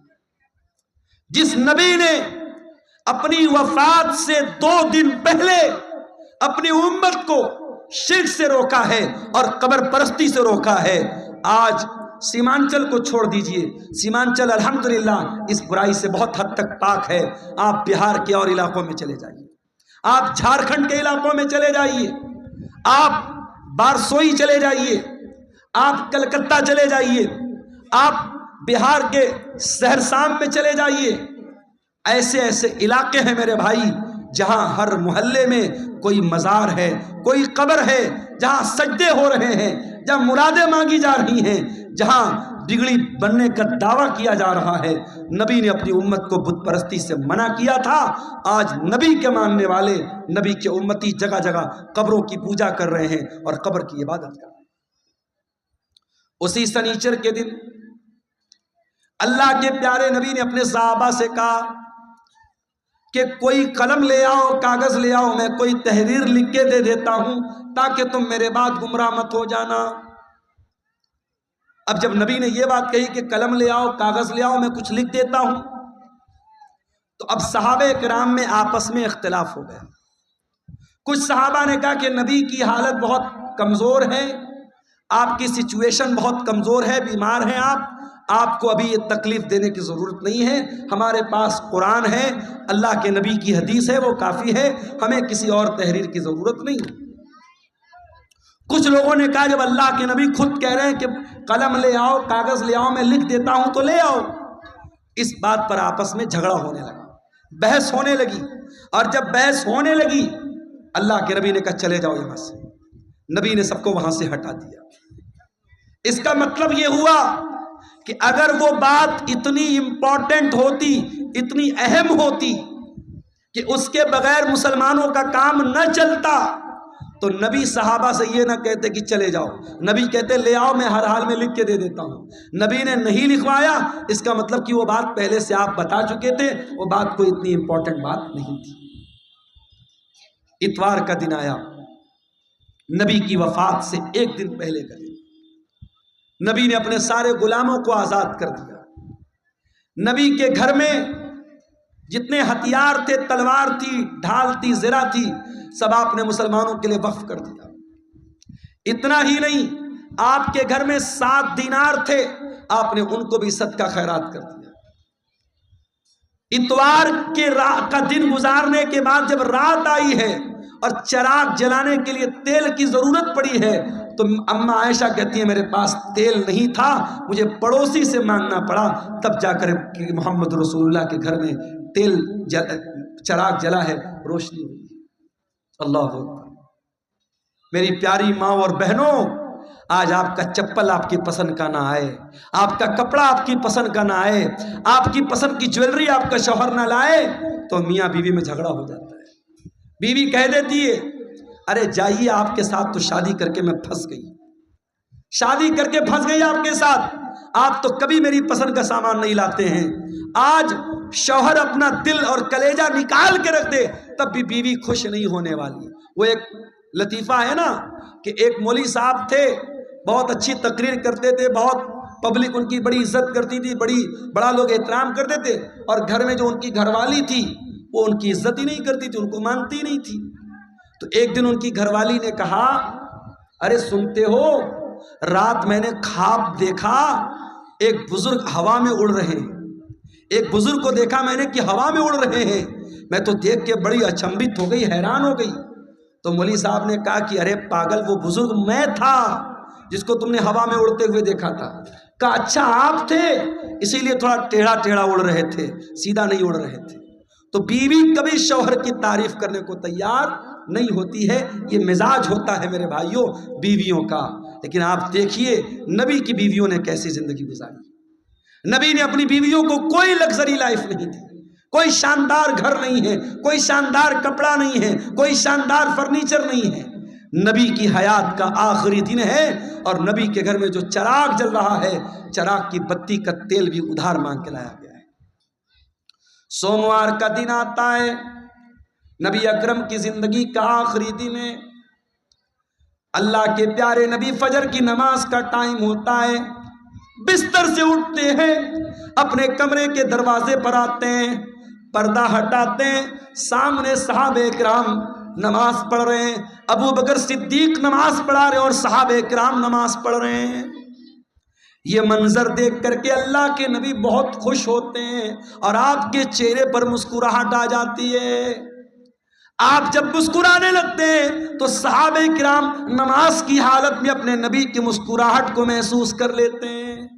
صحابہ کرام سمجھ جاتے ہیں کہ اللہ کے نبی اپنے کمرے کے دروازے پر آئے ہیں. صحابہ کرام تالی بجانے لگتے ہیں, لقمہ دینے لگتے ہیں حضرت ابو بکر صدیق کو کہ جلدی سے پیچھے چلے آؤ, اللہ کے نبی آ چکے ہیں. لیکن جب اللہ کے نبی نے محسوس کیا کہ صحابہ کرام چاہتے کہ میں امامت کراؤں تو آپ نے اشارہ کیا کہ نماز پوری کرو, اور اس کے بعد آپ نے پردہ گرا دیا. یہ آخری نظر تھی, صحابہ کہتے ہیں آخری دیدار تھا جو ہم نے اپنے نبی کا کیا تھا. فجر کا ٹائم ختم ہوا, چاشت کا ٹائم شروع ہوا, سورج آسمان کی طرف بلند ہونے لگا. جیسے جیسے سورج بلند ہو رہا ہے چاشت کا ٹائم ہو رہا ہے, محمد رسول اللہ کی تکلیف بڑھ رہی ہے میرے بھائی. آپ نے اپنی بیٹی حضرت فاطمہ کو بلوایا. حضرت فاطمہ نے آ کر کے اپنے باپ کو تکلیف میں دیکھا, فرمایا واہ کربا ابتا, ہائے میرے ابا جان کی تکلیف. آپ نے فرمایا لیسا علی ابی کی کربن بعد الیوم, اے میری بیٹی فاطمہ آج کے بعد تیرے باپ کے اوپر کوئی تکلیف آنے والی نہیں ہے, آج تیرے باپ کی زندگی کا آخری دن ہے. احساس ہو گیا تھا کہ آج آخری دن ہے. پھر آپ نے حضرت فاطمہ کے کان میں کہا, اے فاطمہ میں بہت جلد دنیا سے جانے والا ہوں, میں چھوڑ کر کے تم کو دنیا سے جانے والا ہوں, تیرا باپ تجھ سے جدا ہونے والا ہے. یہ سن کر کے حضرت فاطمہ کی آنکھوں سے آنسو آ گئے. پھر آپ نے ان کے کان میں فرمایا, اے فاطمہ میرے اہل بیت میں, میرے گھر والوں میں سب سے پہلے تم مجھ سے ملو گی, تمہارا انتقال سب سے پہلے ہوگا, اور اے فاطمہ تم تمام جنتی عورتوں کی سردار بنو گی. جب حضرت فاطمہ نے یہ سنا ان کے چہرے پر مسکراہٹ آ گئی. آپ نے حسن و حسین کو بلایا, ان کی پیشانی کو چوما اور لوگوں سے کہا کہ میرے یہ نواسے ہیں, ان کا خیال کرنا, ان کے حقوق کا خیال کرنا, ان کے ساتھ کوئی ظلم نہ ہونے پائے. پھر آپ نے اپنی بیویوں کو بلوایا, تمام بیویاں اکٹھا ہو گئیں. آپ نے ان کو واضح و نصیحت کی, ان کو سمجھایا, ان کو اچھی اچھی باتیں بتائیں. اس کے بعد آپ نے یہ بھی فرمایا, دو چیزوں کی آپ نے وصیت کی. اس بے چینی کی عالم میں جب آپ کی زبان سے الفاظ بھی صحیح طریقے سے نہیں نکل رہے تھے, آپ نے فرمایا الصلاۃ وما ملکت ایمانکم, او لوگو نماز کی پابندی کرتے رہنا, نماز کا خیال کرتے رہنا, اور اپنے غلاموں کا, اپنے نوکروں کا, اپنے ماتحتوں کا خیال کرنا. نماز کی پابندی کرنا اور اپنے انڈر میں کام کرنے والے اپنے نوکروں, اپنے خادموں کا خاص خیال رکھنا. حضرت عبد الرحمن ابن ابو بکر مسواک لے کر کے آئے، نبی کی نظر مسواک پر پڑ گئی، آپ نے حضرت عائشہ کو اشارہ کیا کہ میں بھی مسواک کرنا چاہتا ہوں۔ حضرت عائشہ نے اپنے بھائی سے مسواک لی اور مسواک کو اپنے دانتوں سے نرم کیا اور وہ مسواک اللہ کے نبی کو دے دی۔ اللہ کے پیارے نبی نے اپنی وفات سے کچھ دیر پہلے مسواک کیا۔ علماء کہتے ہیں اگر کسی کو اندازہ ہو جائے کہ میرا انتقال ہونے والا ہے، میری موت ہونے والی ہے، آخری ٹائم میں مسواک کرنا بھی اللہ کے نبی کی سنت ہے۔ اس کے بعد آپ نے وہیں پر ایک پیالے میں پانی رکھا ہوا تھا، آپ کو اپنے اوپر موت کی سختیاں محسوس ہوئیں۔ کیا بات ہے، کیوں اٹھ رہے ہیں آپ؟ بارش ہو رہی؟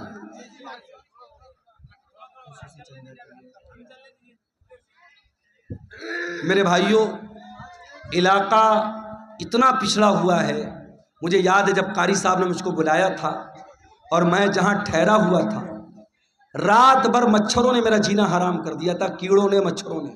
مجھے گھسیا گھاٹ کا علاقہ کبھی بھولتا نہیں ہے، اور میں نے کہا تھا کہ اتنا پچھڑا علاقہ بہت کم دیکھنے کو ملتا۔ اب تو ماشاءاللہ راستے واسطے بھی بن گئے، کچھ ترقی ہوئی ہے۔ اس علاقے میں یہ قاری عبدالباسط صاحب نے یہ ادارہ کھولا ہے، اور آپ جانتے ہیں یہ جلسہ ادارے کے چندے کے لیے جلسہ ہو رہا ہے۔ یہ بار بار بتانے کی ضرورت نہیں ہے، میں بنگالی علماء کی طرح چندہ کرنے والا مقرر نہیں ہوں، لیکن میں آپ سے گزارش کرتا ہوں یہ جلسے والوں کی محنت پر پانی مت پھیریے۔ بارش ہو رہی ہے، ہلکی پھلکی بارش ہو رہی ہے، اگر ہو بھی رہی تھوڑا بہت بھیگ بھی گئے تو مسئلہ نہیں ہے، لیکن آپ اس ادارے کے اوپر پیسوں کی بارش ضرور کر کے جائیے گا، اور جو بھی چندہ 100 200 1000 لاکھ 2 لاکھ جو بھی آپ دے کے جا سکتے ہیں ادارے کا تعاون کر کے جائیے گا۔ خصوصی طور پر یہ میری آپ سے گزارش ہے، ادارہ آپ کے تعاون کا محتاج ہے، علاقہ آپ دیکھ رہے ہیں، ادارے کی ضرورت آپ دیکھ رہے ہیں۔ میں رسول کی وفات کا واقعہ بیان کر رہا ہوں، تھوڑی دیر اور آپ کے صبر کا امتحان لیتا ہوں، پھر میں آپ سے اجازت لے لیتا ہوں۔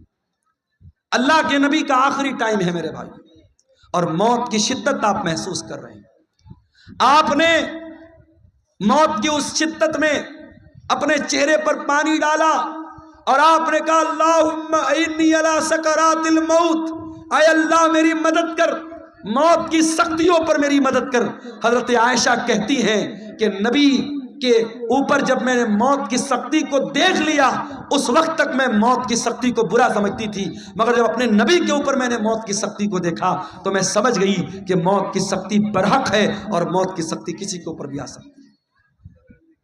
پھر آپ نے آسمان کی طرف ہاتھ اٹھایا، آپ نے فرمایا مع الرفیق الاعلی، اے اللہ مجھے سب سے بہترین لوگوں کی صحبت عطا فرما، مع الذین انعمت علیہم من النبیین والصدیقین والشہداء والصالحین، اے اللہ اپنے نبیوں کے ساتھ مجھے اٹھانا، اپنے صدیقین کے ساتھ مجھے اٹھانا، اپنے نیک بندوں کے ساتھ اٹھانا۔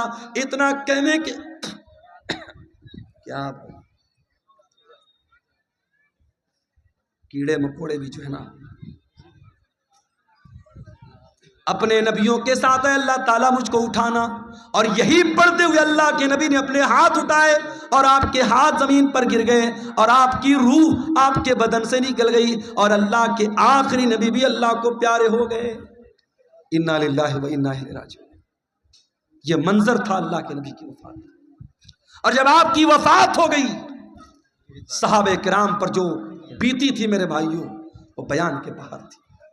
حضرت فاطمہ نے کہا یا ابتا من جنت الفردوس ماوا، یا ابتا الی جبریل ننا، اے میرے ابا جان ہم آپ کی موت کی خبر جبریل امین کو دے رہے ہیں، اے ابا جان آپ کا ٹھکانہ جنت الفردوس ہے، یا بتا اجاب ربن دعا، اے ابا جان آپ نے اپنے رب کی دعوت کو قبول کر لیا، اپنے رب کے پاس چلے گئے۔ یہ نبی کی وفات کا منظر تھا میرے پاس۔ نبی کے انتقال کے بعد آپ کی جنازے کی نماز بھی ہوئی، مگر کسی ایک امام کی اقتداء میں نہیں ہوئی، لوگ آتے گئے پڑھتے چلے گئے، پہلے مردوں نے پڑھی، پھر عورتوں نے پڑھی، پھر بچوں نے پڑھی، ایک ایک کر کے 2 2 کر کے 3 3 کر کے لوگ آتے تھے، پڑھتے تھے، چلے جاتے تھے، کسی امام کے پیچھے آپ کی جنازے کی نماز نہیں ہوئی۔ اور جب نبی کو دفنایا گیا تو حضرت فاطمہ نے کہا تھا حضرت انس سے، اطابت انفسکم ان تحسو علی رسول اللہ صلی اللہ علیہ وسلم التراب، اے انس تمہارے دل نے گوارا کیسے کیا کہ تم نے نبی کے اوپر مٹی ڈالی تھی؟ نبی کے اوپر مٹی ڈالنا اور نبی کو مٹی میں اتارنا، قبر میں اتارنا کیسے تم نے گوارا کر لیا؟ مگر میرے بھائیوں، یہ اللہ کا قانون تھا، یہ اللہ کا دستور تھا، یہ اللہ کا حکم تھا، اور صحابہ کرام نے اس پر عمل کیا، اور پیارے نبی کو بھی قبر میں اتارا گیا اور آپ کو بھی قبر میں دفنایا گیا۔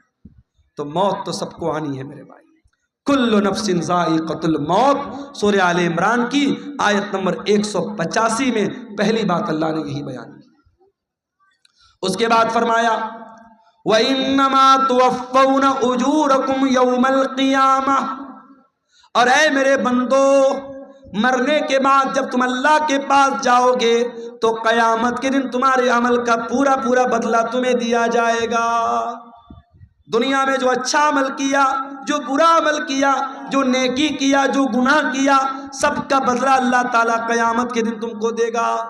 دنیا میں نیکی کا پھل مل بھی سکتا ہے، نہیں بھی مل سکتا ہے، گناہ کی سزا مل بھی سکتی ہے، نہیں بھی مل سکتی ہے، مگر نیکی اور گناہ کی اصل جو اس کی جزا ہے، جو سزا ہے، وہ آخرت میں ملے گی۔ دنیا دار العمل ہے، آخرت دار الجزا ہے۔ یہاں عمل کرو گے، یہاں بدلہ مل بھی سکتا ہے، نہیں بھی مل سکتا ہے، لیکن وہاں بدلہ ملے گا۔ وَإِنَّمَا تُوَفَّوْنَ أُجُورَكُمْ يَوْمَ الْقِيَامَةِ، تمہارے عمل کا پورا پورا بدلہ تم کو قیامت کے دن دیا جائے گا۔ یہ دوسری بات اللہ نے بیان کی۔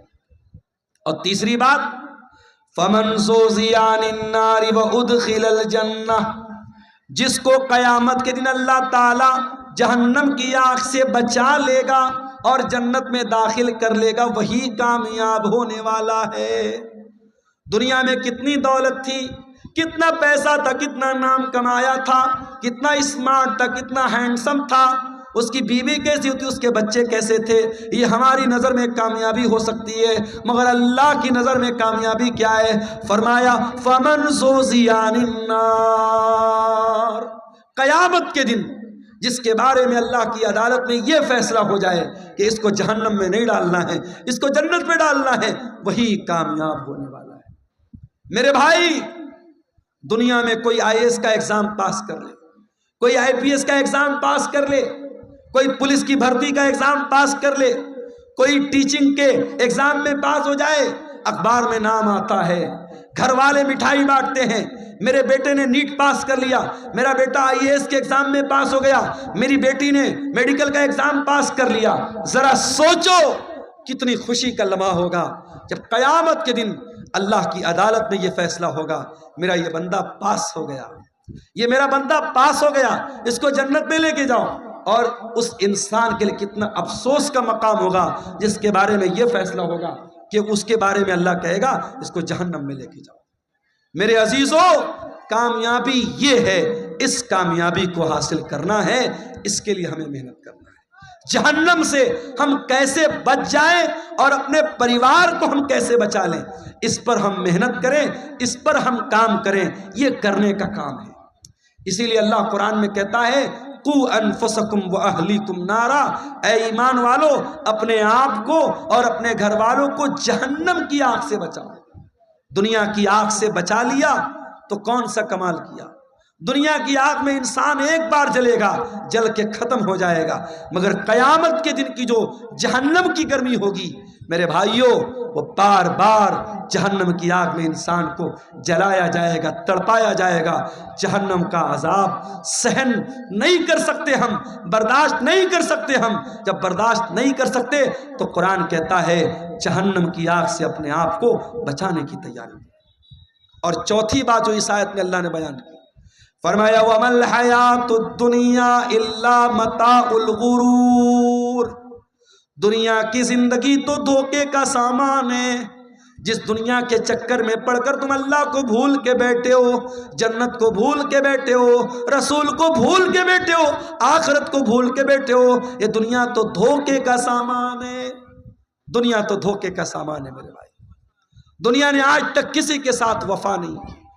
بڑے بڑے راجہ آئے، مہاراجہ آئے، اپنے محل میں سونے چاندی کے برتن میں کھاتے تھے، آج قبر کے نیچے دفن ہیں، ان کے محل کھنڈر بن گئے، ان کا نام و نشان دنیا سے مٹ گیا۔ یہ دنیا بے وفا ہے، بے وفا تھی اور بے وفا رہے گی۔ دنیا سے عشق مت کرو میرے بھائی، دنیا سے عشق مت کرو۔ دنیا غدار ہے، دنیا بے وفا ہے۔ دنیا کی حیثیت کیا ہے؟ ہارون رشید بہت بڑا خلیفہ ہے، اپنے دور کے بہت بڑے عالم علامہ ابن سماک کے پاس آتا ہے اور کہتا ہے امام صاحب میں امیر المومنین ہوں، میں مسلمانوں کا خلیفہ ہوں، میں چاہتا ہوں کچھ نصیحت کر دیجئے، کچھ سمجھا دیجئے، کوئی قیمتی بات بتا دیجئے۔ ابن سماک نے کہا امیر المومنین برا مت مانیے گا، میں بس ایک سوال آپ سے کرنا چاہتا ہوں۔ مان لیجئے آپ کسی صحرا میں جا رہے ہیں، سارا سامان آپ کا ختم، کھانے پینے کی ساری چیزیں ختم، اور آپ کو بہت زور کی پیاس لگی ہے، اور پیاس اتنی زور کی لگی ہے کہ اگر پانی نہیں ملا تو آپ مر جائیں گے۔ ایک آدمی آتا ہے اور ایک پیالہ پانی آپ کو کہتا ہے کہ ایک پیالہ پانی میں دوں گا، شرط یہ ہے کہ آپ اپنی آدھی بادشاہت مجھ کو دے دیں۔ تو اے امیر المومنین آپ کیا کریں گے؟ اس کو بادشاہت دے دیں گے اور پانی لے کر کے جان بچائیں گے یا بادشاہت بچائیں گے؟ ہارون رشید نے کہا میں بادشاہت دے دوں گا، آدھی بادشاہت دے دوں گا اور پانی لے لوں گا۔ ابن سماک نے کہا اے امیر المومنین پانی آپ نے پی لیا، پانی باڈی کے اندر رک گیا، پانی تھم گیا، پیشاب لگا ہے مگر پیشاب کا راستہ بند ہو گیا، پیشاب نہیں نکل رہا ہے، آپ کو درد ہو رہا ہے، تکلیف ہو رہی ہے، اگر پیشاب نہ ہوا تو آپ مر جائیں گے، زندگی کے آخری کگار پہ پہنچ گئے۔ اب ایک دوسرا انسان آیا، اس نے کہا ہارون رشید میں تیرا پیشاب جو رکا ہے اس کو کھول سکتا ہوں، تیرا پیشاب ہو جائے گا، تیرے بدن میں جو پانی رکا ہے باہر نکل جائے گا، کنڈیشن یہ ہے کہ تو اپنی آدھی حکومت مجھ کو دے دے۔ تو کیا آپ اس کو دے دیں گے؟ ہارون رشید نے کہا ہاں میں دے دوں گا۔ ہارون رشید نے کہا ہاں میں دے دوں گا۔ ابن سماک نے کہا امیر المومنین بس یہی پیغام ہے، اس بادشاہت پہ غرور مت کیجیے گا، اس سلطنت پر دھوکہ مت کھائیے گا، اس سلطنت کی اوقات ایک پیالہ پانی اور پیشاب کے چند قطرے ہے، اس سے زیادہ اس حکومت کی حیثیت نہیں ہے، اس بادشاہت کی حیثیت نہیں ہے۔ میرے عزیزوں آج بہت سارے لوگ ہمارے بیچ میں ہیں، کل نہیں ہوں گے۔ آج اپنے پیسے پر آپ کو غرور ہے تو کان کھول کے سن لو، آپ سے زیادہ پیسہ قارون کے پاس تھا۔ اگر آپ گاؤں کے پردھان ہیں، آپ علاقے کے منسٹر ہیں، اپنے علاقے کی بڑی ہستی ہیں اور آپ کو بڑا ناز ہے کہ صاحب میرا بڑا نام ہے، میری بڑی شان و شوکت ہے، آپ سے زیادہ شان و شوکت فرعون کی تھی، آپ سے بڑی بادشاہت نمرود کے پاس تھی، نہ نمرود کی بادشاہت اس کے کام آئی، نہ فرعون کی سلطنت اس کے کام آئی، نہ قارون کی دولت اس کے کام آئی، نہ قوم عاد کی طاقت اس کے کام آئی، نہ قوم سمود کا پاور اس کے کام آیا۔ میرے پیارے ساتھیوں اگر کام آنے والی کوئی چیز ہے اللہ کا دین کام آئے گا، آپ کے نیک عمل آپ کے کام آئیں گے، ایمان آپ کے کام آئے گا، آپ کا عقیدہ آپ کے کام آئے گا۔ میرے عزیزوں سورہ آل عمران کی آیت میں 4 سبق ہمیں ملے۔ پہلا سبق مرنا ہے، کل نفس ذائقۃ الموت، ہر نفس کو موت کا مزہ چکھنا ہے۔ یہ مدرسے والے چندے کے لیے آپ سے اپیل کر رہے ہیں، اور آپ اتنے بھی غریب نہیں ہیں 150 آپ نہ دے سکیں، مگر آج نہیں دے رہے ہیں، اور جب مر جائیں گے تو بیٹا کیا کرے گا؟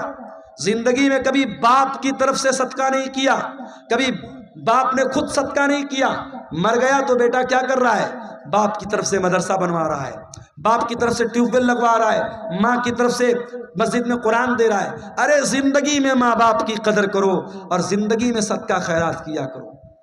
اللہ کے نبی سے پوچھا گیا سب سے افضل صدقہ کون سا ہے، سب سے بہترین صدقہ کون سا ہے؟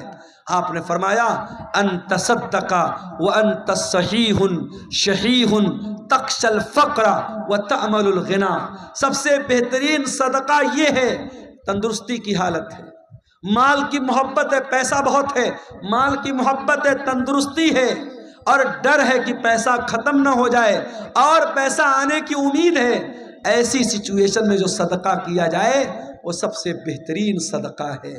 میرے عزیزوں صدقہ خیرات کرنے کے لیے، نیکی کے کام میں حصہ لینے کے لیے موت کا انتظار مت کرو۔ موت آئے گی اور پل بھر میں آپ کا فیصلہ کر دے گی، موت آپ کا کام تمام کر دے گی۔ اس لیے میرے عزیزو، قرآن کیا کہہ رہا ہے؟ یا ایھا الذین آمنوا لا تلہکم اموالکم ولا اولادکم عن ذکر اللہ۔ اے ایمان والو، تمہارا مال اور تمہاری اولاد تم کو اللہ کے ذکر سے غافل نہ کر دے۔ مال کے چکر میں کہیں اللہ کو بھول نہ جانا، اولاد کے چکر میں کہیں اللہ کو بھول نہ جانا۔ وَمَن يَفْعَلْ ذَلِكَ فَأُولَٰئِكَ هُمُ الْخَاسِرُونَ، اور جو ایسا کرے گا بہت نقصان اٹھائے گا۔ وَأَنفِقُوا مِمَّا رَزَقْنَاكُم مِّن قَبْلِ أَن يَأْتِيَ أَحَدَكُمُ الْمَوْتُ، اور اے ایمان والو، ہم نے جو روزی دی ہے اس میں سے خرچ کرو اس کے پہلے کہ موت آ جائے۔ فَيَقُولَ رَبِّ لَوْلَا أَخَّرْتَنِي إِلَىٰ أَجَلٍ قَرِيبٍ فَأَصَّدَّقَ وَأَكُن مِّنَ الصَّالِحِينَ۔ کہیں ایسا نہ ہو کہ موت کے آنے کے بعد تم کہو کہ اے اللہ 1 گھنٹے کا ٹائم اور دے دے، 1 منٹ کا ٹائم اور دے دے، میں تیری راہ میں صدقہ کرنا چاہتا ہوں، میں نیک بننا چاہتا ہوں۔ وَلَن يُؤَخِّرَ اللَّهُ نَفْسًا إِذَا جَاءَ أَجَلُهَا، لیکن اللہ کا قانون یہ ہے، موت آ گئی تو 1 سیکنڈ پہلے نہیں مر سکتے، 1 سیکنڈ بعد میں نہیں مر سکتے۔ مجھے بہت اچھی طریقے سے یاد ہے 10 اکتوبر 2020 کی وہ شام، 10 اکتوبر 2020 کی وہ رات جب میری ماں کا انتقال ہوا تھا، اور میں بنارس کے اپنے گھر کے بہت قریب کے ہاسپٹل میں ماں کو لے کے جا رہا تھا۔ ہارٹ اٹیک آیا تھا، شوگر کی پیشنٹ تھی وہ، اور بائک پر بٹھا کر پیچھے میرا چھوٹا بھائی بیٹھا تھا، اور ہاسپٹل کے کیمپس کے اندر جیسے ہی ہم داخل ہوئے تھے، ماں کا جسم بے جان ہو کے بائک سے نیچے گرا تھا۔ اور جب ہم لوگوں نے سارے بھائی وہاں پہنچ چکے تھے، اور جب ماں کو اٹھا کر کے ہم لوگ ICU میں لے کے جا رہے تھے، تو نیچرل بات ہوتی ہے، مرنے کے بعد انسان کی باڈی کا وزن بڑھ جاتا ہے۔ وزن سے اندازہ لگ گیا کہ اب روح نکل چکی ہے، اب موت آ چکی ہے۔ ہمارے پاس کرنے کو باتیں بہت تھی، ہم لوگ کہہ سکتے تھے 5 منٹ پہلے لائے ہوتے، ڈاکٹر نے دیکھا ہوتا، یہ ہوا ہوتا، وہ ہوا ہوتا۔ یہ سب بہانے اپنی جگہ، قرآن کی یہ آیت اپنی جگہ، وَلَن يُؤَخِّرَ اللَّهُ نَفْسًا إِذَا جَاءَ أَجَلُهَا۔ موت تو اپنے وقت پر آتی ہے میرے بھائی۔ اس لیے اپنے نوجوان ساتھیوں سے بھی کہنا چاہتا ہوں، سیمانچل کے جلسوں میں میں کہیں کہیں بڑی بے حیائی بھی دیکھتا ہوں، سڑکوں پر لڑکے لڑکیوں کا جمگھٹ بھی دیکھتا ہوں، بڑا ایسا ماحول میں دیکھتا ہوں، پورے انڈیا میں وہ ماحول کہیں نظر نہیں آتا۔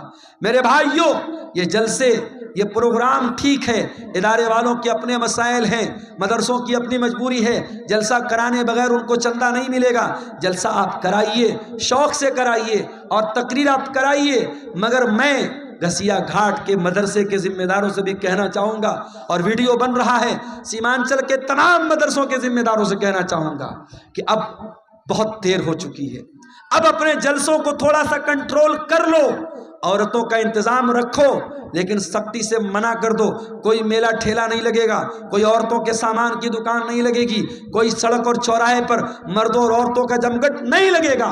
اور اگر نہیں کر سکتے تو پھر جلسے بند کر دو میرے بھائی، جلسے بند کر دو۔ یہ میلے کے نام پر اگر مردوں عورتوں کا جمگھٹ ہوتا ہے تو اتنا بڑا گناہ نہیں ہے، اتنا بڑا گناہ نہیں ہے جتنا بڑا گناہ بڑے بڑے بینر لگا کے، بڑے بڑے فاٹک لگا کے، بڑے بڑے علماء کی تقریر کرا کے، اور سڑکوں پر مردوں عورتوں کا جب ہم جمگھٹ دیکھتے ہیں، جوان جوان لڑکیاں جا رہی ہیں اور جوان لڑکے ان کو دیکھ کر آوازیں کس رہے ہیں، اشارے بازی کر رہے ہیں، نین مٹکا ہو رہا ہے، یہ منظر دیکھ کر واللہ دل کو تکلیف ہوتی ہے۔ اور میں یہ سوچتا ہوں 2009 سے میں سیمانچل میں آ رہا ہوں، 15 سال ہو گئے، ہر سال آ رہا ہوں، تقریریں کر رہا ہوں، لیکن حالات جس کے تس ہے بلکہ اور برے ہو رہے ہیں۔ حالات کب سدھریں گے میرے بھائی؟ ہم کب جاگیں گے؟ کب ہوش میں آئیں گے؟ کب ہم چیتیں گے؟ کب اپنے عمل کو ہم سدھاریں گے؟ میرے عزیزوں، آج کی تقریر میں یہی پیغام دے رہا ہوں کہ اس کے پہلے کہ موت آ جائے اور یہ گناہ کرتے ہوئے اللہ کے یہاں ہم چلے جائیں، اپنے عمل کی اصلاح کر لو میرے بھائی، اپنی برائیوں سے توبہ کر لو، اور یاد رکھو توبہ کرنے کے لیے کل کا انتظار مت کرو، جاؤ اپنے کمرے کا دروازہ بند کرو، جس طریقے سے بیٹھ کر کے بند کمرے میں موبائل دیکھتے ہو، جاؤ اپنے کمرے کی لائٹ بھی بند کر دو، دروازہ بھی بند کر دو، اور وضو کر کے اللہ کے سامنے ہاتھ پھیلاؤ اور سوچو کہ اب تک کی زندگی کیسی گزری تھی۔ اپنے گناہوں کو یاد کرو، اپنے خطاؤں کو یاد کرو، اور اگر اللہ کی بارگاہ میں روتے ہوئے 2-4 قطرے آنسوؤں کے گر گئے، واللہ کہہ رہا ہوں ان آنسوؤں کی بڑی قیمت ہے اللہ کے یہاں، ان آنسوؤں کی بڑی قیمت ہے اللہ کے ہاں۔ اللہ کے پیارے نبی فرماتے ہیں اللہ کو 2 چیزیں بہت زیادہ پسند ہیں، من قطرتین، 2 قطرے اللہ کو بہت پسند ہیں، قطرۃ دموع من خشیت اللہ، ایک اللہ کے خوف سے بہنے والا آنسو کا قطرہ، قطرۃ دم تحراق فی سبیل اللہ، اور ایک خون کا قطرہ جو اللہ کی راہ میں بہتا ہے۔ میرے عزیزو، توبہ کر لو، جوانی میں توبہ کر لو، اپنی طاقت کے دور میں توبہ کر لو، کل بڑھاپے میں توبہ کرنے کا کوئی مطلب نہیں ہوگا۔ در جوانی توبہ کردن شیوئے پیغمبری، وقت پیری گرگ ظالم می شوت پرہیزگار۔ جوانی میں توبہ کرو، یہ نبیوں کا طریقہ ہے۔ بڑھاپے میں تو بھیڑیا بھی شریف بن جاتا ہے، جب منہ میں دانت نہیں، پیٹ میں آنت نہیں، شریف بن گئے تو کون سا کمال کیا۔ یہ رات کا ٹائم ہے میرے بھائی، یہ بڑا سہانا وقت ہے، بڑی برکت والا وقت ہے۔ اس وقت ہم اللہ تعالیٰ سے اگر توبہ کریں گے، اللہ سے رجوع کریں گے، مجھے یقین ہے اللہ ضرور ہماری توبہ کو قبول کرے گا۔ اور جب سچی توبہ کر لو تو اب تک جو گناہ کا کام کرتے تھے اس گناہ سے باز آ جاؤ، اس گناہ کو چھوڑ دو۔ اگر موبائل کا غلط استعمال کرتے تھے، یہی سے توبہ کر لو، نہیں کریں گے۔ اگر زنا کاری اور بدکاری میں ملوث تھے، اگر اغلام بازی میں ملوث تھے، اگر حرام کا کوئی کاروبار کرتے تھے، اگر آج میں بھی آ رہا تھا راستے میں، ہماری کار کے ڈرائیور نے کہا، راستے میں کئی جگہ غیر مسلموں کی بستی گزری، ڈرائیور نے کہا مولانا صاحب ایک بات بولوں آپ کو؟ میں نے کہا بتاؤ۔ کہنے لگا کہ بہار میں اور خاص طور سے ہمارے اس علاقے میں آج کے دن ہمارے بہت سارے غیر مسلم بہت جوا کھیلتے ہیں، اور ان کا یہ ماننا ہے، غیر مسلم بھائیوں کا یہ ماننا ہے کہ دیوالی کی رات جو جوا کھیلے گا اور جیت جائے گا وہ سال بھر ہمیشہ جیتے گا، وہ کبھی ہارے گا نہیں۔ یہ مانتا ہے ان کی۔ اور ایک دن پہلے ابھی دھن تیرس کا تہوار تھا، آپ نے دیکھا ہوگا مارکیٹ میں بڑی بھیڑ لگی تھی۔ دھن تیرس والے دن ہمارے غیر مسلم بھائیوں کا یہ ماننا ہے کہ کچھ نہ کچھ سامان ان کو خریدنا ہے، چاہے جھاڑو ہی خریدیں گے مگر خریدیں گے۔ اور آج ابھی ہم لوگ چائے پینے کے لیے راستے میں رکے تو ایک صاحب نے بتایا کہ دکاندار فون پے نہیں لے رہا، وہ کیش چاہیے اس کو۔ اس نے کہا ہم فون پے سے پیمنٹ نہیں لیں گے، آج کے دن ہم کیش لیتے ہیں، ہم فون پے نہیں لیتے ہیں۔ تو یہ ہمارے غیر مسلم بھائیوں کے ہاں آستھا کے نام پہ بہت ساری چیزیں اندھ وشواس ہیں جو دھیرے دھیرے ہمارے یہاں بھی آ رہا ہے۔ میرے بھائیوں، اندھ وشواس سے بچو، اور جوا کھیلنا ہمیشہ حرام ہے اسلام میں۔ غیر مسلم بھائیوں کے ایک تہوار پہ کھیل رہے ہیں، مگر ہمارے مذہب میں کسی تہوار پہ کھیلنا یا کسی تہوار پہ شراب پینا جائز نہیں ہے۔ شراب سال کے 360 دن حرام ہے، جوا سال کے 360 دن حرام ہے۔ تو سورہ آل عمران کی اس آیت کی روشنی میں چند باتیں میں نے رکھی ہیں، اور میں اپنے آپ کو بڑا خوش نصیب سمجھتا ہوں کہ قاری عبدالباسط صاحب، بڑی میٹھی آواز تھی ان کی، بڑی محبت سے بولتے تھے۔ آج ان کے بچوں نے الحمدللہ اپنے باپ کی وراثت کو سنبھالا ہے، مدرسے کو چلا رہے ہیں۔ ہماری ذمہ داری بنتی ہے، علاقے کا پرانا ادارہ ہے، اور ایک بزرگ نے اس کو زندگی بھر سینچا ہے، آج وہ ہمارے بیچ میں نہیں ہے، ان کے بچے چلا رہے ہیں۔ ہم اس ادارے کو ہم اس کا تعاون کریں، اللہ تعالی ہم سب کو اس کی توفیق عطا فرمائے۔ ہمارے یوٹیوبر بھائی جو یہاں آئے ہوئے ہیں، ہر جگہ یہ بھیڑ کے چھتا کی طرح مائک کو گھیرے رہتے ہیں، آپ حضرات سے بھی خصوصی گزارش ہے ادارے کا تعاون کر کے خصوصی آپ جائیں، جو بھی آپ سے ہو سکے ضرور آپ اس ادارے کے اس کار خیر میں حصہ لے کر کے جائیں۔ اور میں پہلے بھی کہتا ہوں، آج بھی کہتا ہوں کہ آپ تقریروں کو یوٹیوب پر اپلوڈ کریں تو کسی قسم کے فضول اور فالتو تھمبنیل سے پرہیز کریں۔ آپ تقریروں کو یوٹیوب پر ڈال رہے ہیں، بڑا کام ہے، اہم کام ہے، اللہ آپ کے اس کام کو قبول کرے۔ کیا بولے؟ اللہ تعالی ہم سب کو نیک عمل کی توفیق عطا فرمائے۔